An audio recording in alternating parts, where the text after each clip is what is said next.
مسلمانوں کی 800 سالہ کامیاب حکومت کا یہ بھی ایک راز تھا۔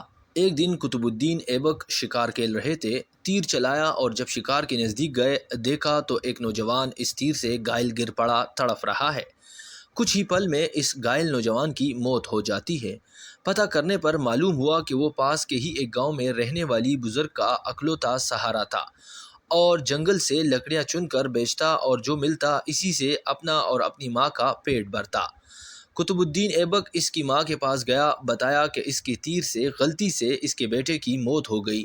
ماں روتے روتے بے ہوش ہو گئی۔ پھر قطب الدین نے خود کو قاضی کے حوالے کیا اور اپنا جرم بتاتے ہوئے اپنے خلاف مقدمہ چلانے کی آزادی دی۔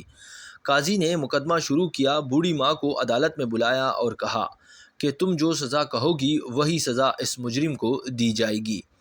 بوڑھی عورت نے کہا کہ ایسا بادشاہ پھر کہاں ملے گا جو اپنے ہی سلطنت میں اپنے ہی خلاف مقدمہ چلائے، اس غلطی کے لیے جو اس نے جان بوجھ کر نہیں کی۔ آج سے قطب الدین ہی میرا بیٹا ہے اور میں اسے معاف کرتی ہوں۔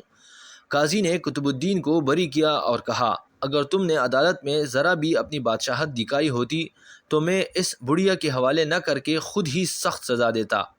اس پر قطب الدین نے اپنی کمر سے خنجر نکال کر قاضی کو دکھاتے ہوئے کہا اگر تم نے مجھ سے مجرم کی طرح رویہ نہ اپنایا ہوتا اور میری بادشاہت کا خیال کیا ہوتا تو میں تمہیں اسی خنجر سے موت کے گھاٹ اتار دیتا۔ یہی اصل حکمرانی، بادشاہت و انصاف اور اسلام کی تعلیمات ہے۔